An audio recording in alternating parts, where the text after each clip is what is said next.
Di balik dinding sunyi villa megah itu, seorang pria muda datang, bukan hanya untuk merawat tubuh yang lumpuh, tapi juga untuk menyembuhkan hati yang terluka. Di antara sentuhan lembut dan bisikan malam, mereka menemukan cinta yang hangat, sebuah kehangatan yang mengalir lebih dalam dari luka, mengikat dua jiwa dalam pelukan yang tak terucapkan. Sebelum mulai, jangan lupa like, subscribe, dan tuliskan sholawat di kolom komentar, agar kita mendapatkan syafaat di yaumil akhir. Raka tidak pernah membayangkan bahwa hidupnya akan menempuh jalan seaneh ini. Lelaki asal Garut itu awalnya hanyalah seorang pemuda desa biasa, anak sulung dari 5 bersaudara yang menggantungkan hidupnya pada hasil tani dan kuli bangunan serabutan. Sejak kecil ia sudah terbiasa bekerja keras, mengangkat beban lebih berat daripada tubuhnya sendiri, dan menahan lapar demi menyisihkan uang untuk sekolah adik-adiknya. Ketika umur 27 tahun, ia memutuskan merantau sebagai tenaga kerja Indonesia ke luar negeri demi masa depan yang lebih baik. Hong Kong, Malaysia, hingga Korea Selatan pernah jadi tempat ia menumpang tidur dan mencari sesuap nasi. Tapi tak satu pun dari pekerjaan itu memberi hasil sebesar tawaran yang datang padanya 5 bulan lalu. Semuanya berawal dari pesan singkat misterius yang ia terima di sela-sela istirahat kerja. Kami butuh Anda. Perawatan pribadi. Lokasi. Taiwan. Kompensasi. 500 miliar rupiah. Rahasia dan tidak dapat dibatalkan. Bersedia? Awalnya ia pikir itu penipuan. Tapi setelah 3 kali wawancara melalui panggilan video dan 1 pengiriman dokumen resmi ke kantor migrasi, semua mulai terasa nyata. Agen yang menghubunginya tak berasal dari jalur biasa. Mereka tidak terdaftar di sistem Kementerian Tenaga Kerja, tapi semua dokumen sah dan prosesnya lancar. Seolah-olah ada tangan besar yang membuka jalan baginya, menggeser semua rintangan yang biasa membuat orang kecil seperti dia berhenti sebelum berangkat. Siapa yang rela bayar 0,5 triliun hanya untuk merawat orang lumpuh? Tanya ibunya sebelum ia berangkat. Raka hanya tersenyum. Mungkin karena orang lumpuhnya bukan orang biasa. Tapi di hatinya, pertanyaan itu tetap bergema. Ada yang tak beres, pikirnya. Namun keyakinan bahwa ia harus keluar dari jerat kemiskinan mengalahkan rasa curiga. Dengan doa, harap, dan sedikit rasa takut, ia pun terbang ke Taiwan, membayangkan tugas yang berat namun mungkin sepadan dengan imbalannya. Setibanya di Bandara Taoyuan, Raka langsung disambut oleh seorang pria berjas hitam dan sopir yang tak berkata sepatah kata pun. Mereka membawanya dalam mobil hitam mengkilap dengan kaca gelap menyelimuti seluruh sisi. Sepanjang perjalanan ke arah pegunungan Taipei, Raka mencoba menyimpan semua keanehan itu dalam-dalam. Villa yang dituju ternyata berdiri megah di tengah hutan kecil, di dataran tinggi yang sunyi dan berkabut. Gerbang besi otomatis terbuka saat mobil mereka mendekat. Tak ada penjaga. Hanya suara mesin dan desir angin yang mengisi udara. Begitu masuk ke dalam villa, suasana berubah drastis. Interiornya megah tapi dingin, seperti rumah tua di film-film thriller. Tidak ada suara televisi, tidak ada suara manusia. Para pelayan yang melintas hanya menunduk dan menghilang kembali ke lorong. Dan di salah satu kamar di ujung lorong yang panjang, di balik pintu ganda dari kayu jati ukir, ia bertemu dengan sosok yang selama ini hanya disebut sebagai majikan. Nyonya Lin. Wanita itu duduk di kursi roda elektrik dengan tubuh yang nyaris tak bergerak. Rambutnya hitam legam dan tersisir rapi. Wajahnya cantik, tapi pucat dan tak bersinar, seperti boneka porselen. Tatapannya tajam, seperti seseorang yang tak percaya kepada siapapun. Ruangan itu harum bunga melati, namun hawa tegang menggantung di udara. Kau orang Indonesia? Suaranya pelan, tapi teratur. Raka mengangguk hormat. Saya Raka, Nyonya. Ditugaskan untuk merawat Anda. Nyonya Lin menyipitkan mata, menatapnya dari atas ke bawah. Kau tak akan bertanya mengapa kau dibayar sebesar itu. Raka menatapnya sebentar lalu menjawab pelan. Mungkin karena saya harus menjaga seseorang yang lebih dari sekadar tubuh. Sesaat, Nyonya Lin tampak terdiam. Ia memutar kursi rodanya pelan, menghadap jendela besar yang menampilkan kabut tipis menyelimuti pegunungan. Bagus, katanya. Setidaknya kau tahu bagaimana caramu menjawab dengan kepala, bukan hanya mulut. Dan sejak saat itu, Raka sadar bahwa ia baru saja memasuki dunia yang sama sekali berbeda. Dunia penuh teka-teki, kebekuan emosi, dan mungkin bahaya yang belum ia pahami. Hari-hari pertama Raka di villa itu berjalan dalam keheningan yang menusuk, bukan hanya karena keterasingan tempatnya, terpencil, jauh dari kota, dan dikelilingi kabut hampir setiap pagi, tetapi juga karena sikap Nyonya Lin yang dingin dan tak bisa diprediksi. Ia bukan pasien biasa. Tidak pernah ada permintaan bantuan secara langsung. Semua perintah disampaikan lewat tatapan, gerakan alis, atau nada sindiran yang menyakitkan. Saat Raka mencoba menyuapinya, Nyonya Lin menoleh dan berkata, "Pelan, tanganmu kasar, seperti tangan orang yang lebih cocok menggenggam sekop daripada sendok." Kalimat itu menusuk harga dirinya, tapi Raka tetap tersenyum. "Betul, Nyonya. Tapi tangan ini juga bisa belajar menggenggam harapan." Ia tak bermaksud puitis, hanya mencoba menjawab dengan sopan. Tapi raut wajah Nyonya Lin sedikit berubah, seperti seseorang yang tak terbiasa dijawab tanpa rasa takut. Nyonya Lin menolak disentuh. Bahkan ketika harus dibersihkan atau diganti bajunya, ia meminta pelayan wanita melakukannya. "Kau bukan dokter. Aku tak percaya kau tahu caramu merawat," ujarnya. Raka mengangguk, walau ia punya pelatihan dasar keperawatan selama 3 bulan sebelum berangkat ke luar negeri. Di benaknya, tugas ini seharusnya bukan hanya soal fisik, tapi juga tentang mendobrak jarak batin yang lebih besar dari dinding rumah ini. Yang membuat segalanya lebih menegangkan adalah suasana villa yang seperti diam, tapi hidup. Ada lorong-lorong yang terlalu panjang dan terlalu sepi. Ada pelayan tua yang tak pernah menatap mata, hanya membungkuk dan segera menghilang ke balik pintu. Pada malam hari, Raka kadang terbangun karena suara langkah kaki di lantai atas, padahal tak ada siapa-siapa yang tinggal di sana. Ia pernah mengintip dari balik jendela kamarnya dan melihat bayangan seseorang berdiri di balkon lantai 2, meski kamar itu seharusnya kosong.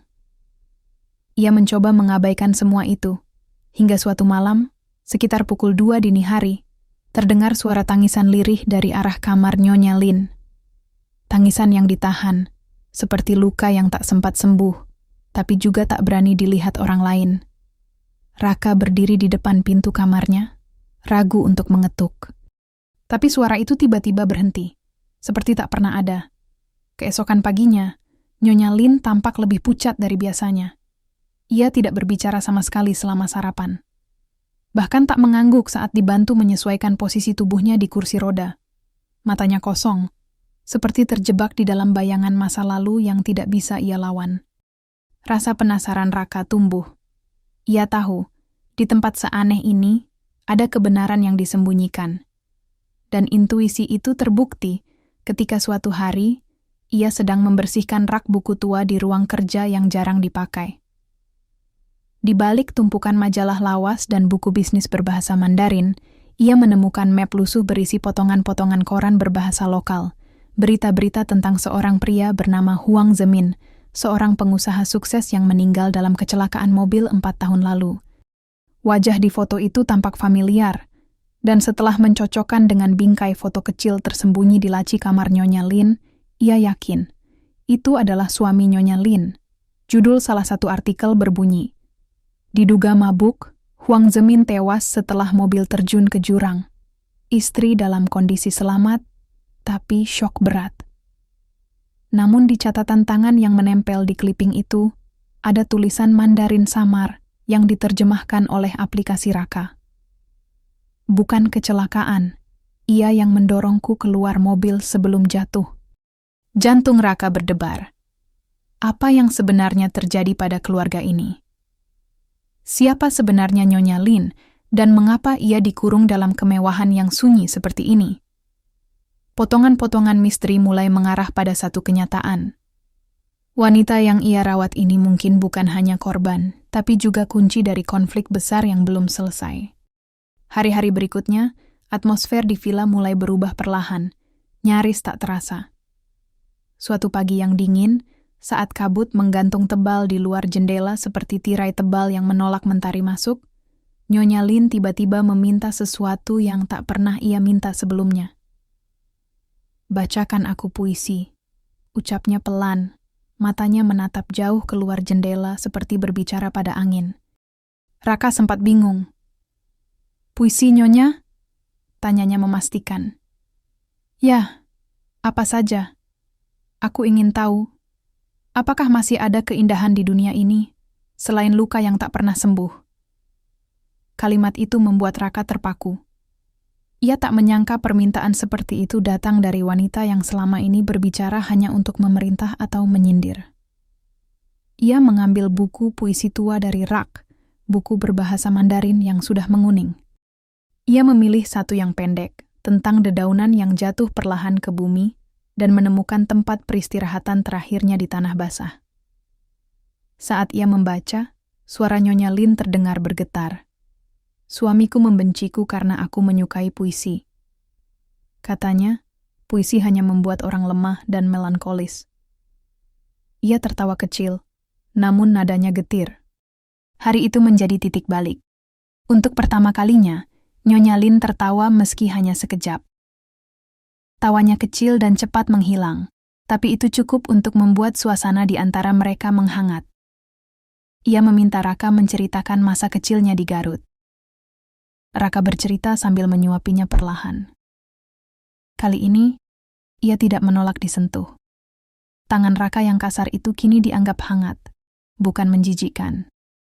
Namun di balik kehangatan yang mulai tumbuh, Raka menyadari bahaya mulai mendekat. Ia terus memikirkan potongan artikel tentang Huang Zemin, sang suami yang mati dalam kecelakaan. Di benaknya tumbuh kecurigaan. Bagaimana mungkin seorang istri selamat dari kecelakaan tragis, lalu mendadak lumpuh dan disembunyikan dari publik? Ia mulai menyelidiki lebih dalam. Setiap malam, saat semua pelayan tertidur, ia menjelajahi villa secara diam-diam. Ia menemukan ruangan-ruangan yang terkunci, termasuk satu ruangan kecil di lantai 2 yang tidak pernah dibersihkan. Di sana, ia melihat lemari tua penuh berkas dan rekaman CCTV yang sudah berdebu. Sebagian besar rekaman rusak, namun satu keping disk terselip di balik laci meja. Disk itu diberi label tangan. Ye Yu, Zui Hou de Zhenxiang, Malam Hujan, Kebenaran Terakhir. Raka membawa disk itu diam-diam dan memutarnya di laptop kecil miliknya. Gambar yang terekam buram dan bergoyang. Namun cukup jelas terlihat, seorang pria yang tak lain adalah Huang Zemin berdebat sengit dengan Nyonya Lin di garasi rumah mereka.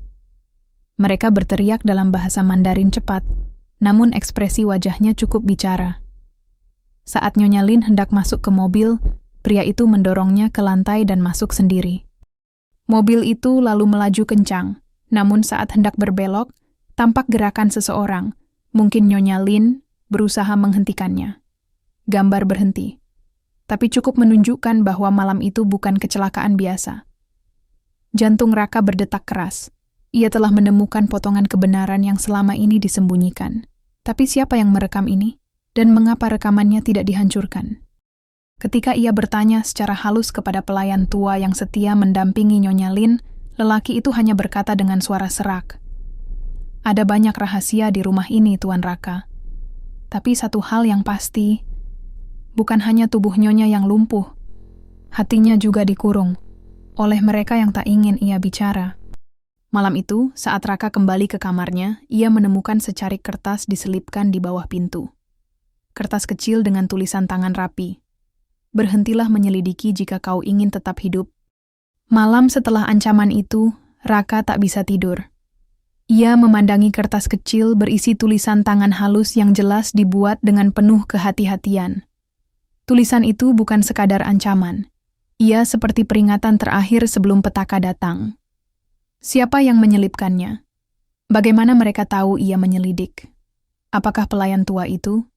Ataukah seseorang yang bahkan lebih dekat dari yang ia kira? Keesokan paginya, ia menemukan Nyonya Lin sudah duduk di ruang baca, menatap hujan yang turun pelan seperti tirai kaca di luar jendela. "Kau tak tidur semalaman," katanya tanpa menoleh. Suaranya datar, tapi tajam. Raka terkejut. Dari mana Nyonya tahu? Tanyanya pelan. Aku mungkin lumpuh, Raka, katanya lirih. Tapi aku bukan buta. Villa ini punya mata di tiap sudutnya, termasuk kamarmu. Kalimat itu membuat darah Raka dingin. Ia segera berdiri, siap meminta maaf. Tapi Nyonya Lin mengangkat tangan, menghentikannya. Duduk. Ia menarik napas panjang, lalu melanjutkan. Kau ingin tahu kebenaran, bukan? Raka mengangguk perlahan. Aku ingin tahu apa yang sebenarnya terjadi pada Nyonya, dan mengapa Nyonya dipenjara dalam rumah seindah ini. Senyuman samar muncul di bibir Nyonya Lin. Tapi bukan senyuman bahagia, lebih seperti seseorang yang sudah lelah berperang melawan kenangan. Ia mulai bercerita, suaranya pelan, nyaris seperti bisikan. Tentang bagaimana pernikahannya dengan Huang Zemin adalah perjodohan bisnis yang penuh tekanan. Tentang bagaimana pria itu berubah dari seorang pengusaha karismatik menjadi monster emosional yang memperlakukan istrinya seperti properti. Malam kecelakaan itu, aku ingin pergi. Aku sudah siapkan semuanya. Paspor palsu, uang tunai. Aku ingin melarikan diri, katanya dengan mata berkaca. Tapi dia tahu. Dia menunggu di mobil. Kami bertengkar, seperti biasa.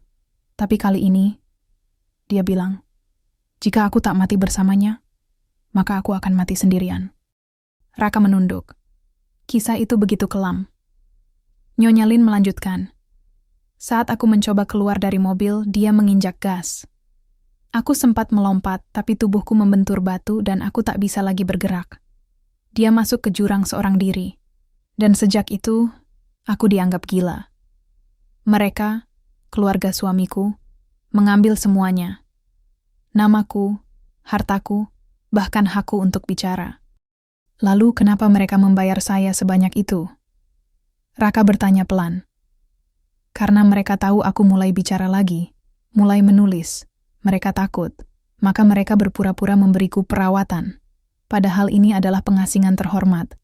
Dan kau, Raka. Ia menatap mata lelaki muda itu dalam-dalam. Mereka berharap kau akan menyerah, seperti semua perawat sebelum kamu. Raka terdiam. Kini semuanya masuk akal. Bukan hanya soal uang. Ini tentang membungkam suara seseorang dengan kekayaan dan isolasi.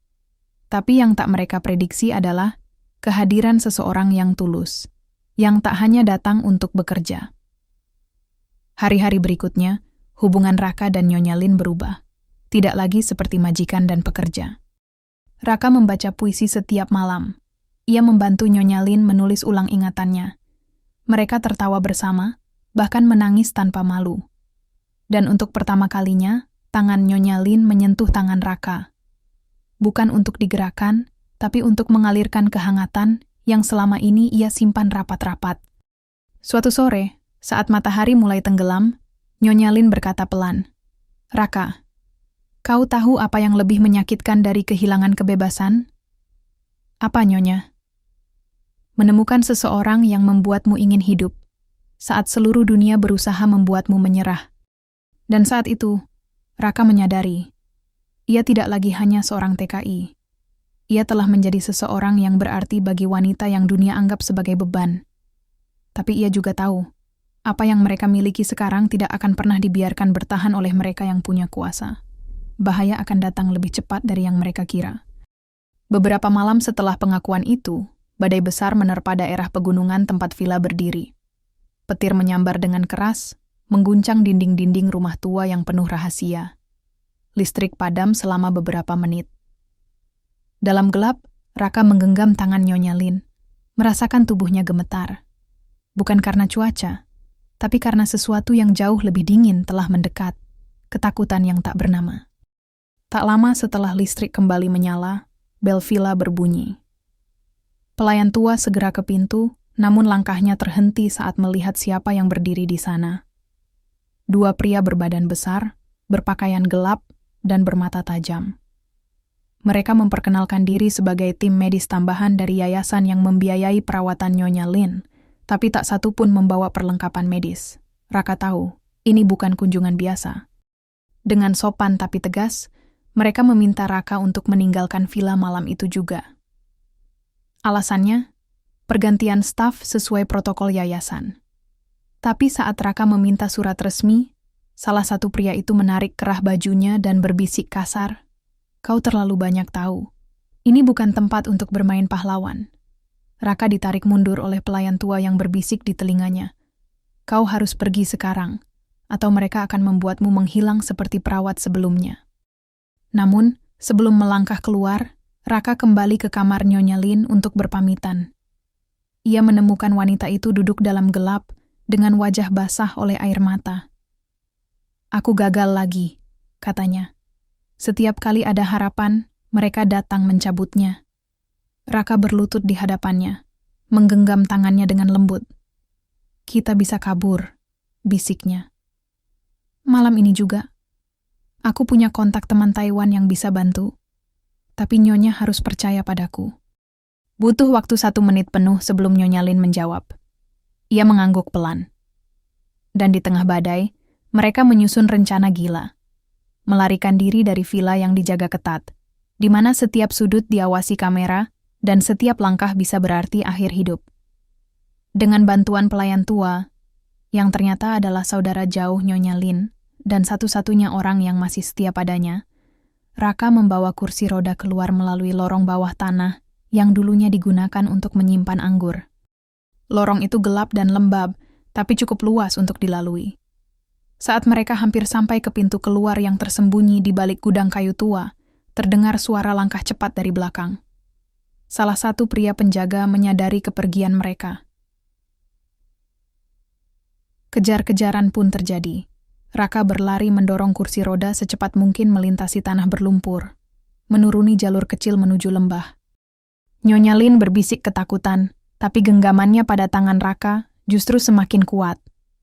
"Kalaupun ini akhirku," katanya, "aku lebih memilih mati bersamamu daripada hidup sendirian dalam sangkar emas."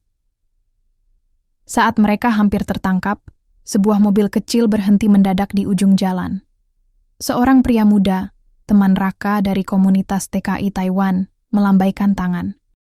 "Cepat!" Mereka masuk, dan mobil melesat di tengah hujan, meninggalkan para pengejar dalam kegelapan.